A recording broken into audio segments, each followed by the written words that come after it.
اور پنجاب کا ضلع راجنپور مکمل طور پر سیلابی پانی میں ڈوب گیا ہے۔ دیگر مسائل نے متاثرین کی پریشانیوں میں اضافہ کر دیا ہے۔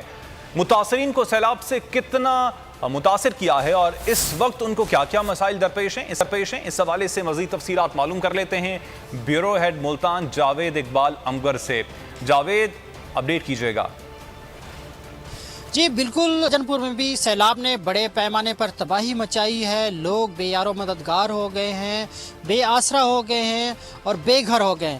یہاں میں اس وقت موجود ہوں، جامپور کے علاقہ رکھ عظمت والا ہے اور یہاں پر ترکش ماڈل ولیج قائم کیا گیا ہے، جہاں پر 350 سے زائد کی خیمہ بستی یہاں پر آباد کی گئی ہے۔ لوگ یہاں پر خیموں میں آباد ہیں اور یہاں ان کے مسائل جانتے ہیں۔ سر، سیلاب نے جو ہے نا پورے کے پورے ضلع کو افیکٹڈ کیا ہے۔ سر، ہمارے جو ہے نا گھر گر گئے ہیں، ہمارے مال مویشی بھی چلے گئے ہیں، تو کافی ڈیتھ بھی ہوئی ہیں یہاں پہ۔ میری بیٹی کا جہیز تھا سر، میں نے دسمبر میں اس کی شادی کرنی تھی، تو وہ سارا کا سارا اس میں جو ہے نا ختم ہو گیا ہے، ضائع ہو گیا ہے۔ گھر کا سامان ہوتے ہم نکال نہیں سکے کیونکہ ہمیں یہ تھا کہ اس طرف سے ایسے الٹا پانی آئے گا، تو گھر کا کوئی سامان نہیں نکال سکے۔ آپ جا کے دیکھ سکتے ہیں ابھی بھی پیٹیاں ڈوبی ہوئی ہیں۔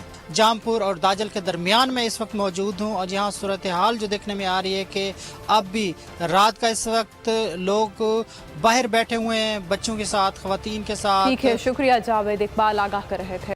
میں ہوں جاسمین منظور اور آپ مجھے دیکھیں گے صرف بول پر۔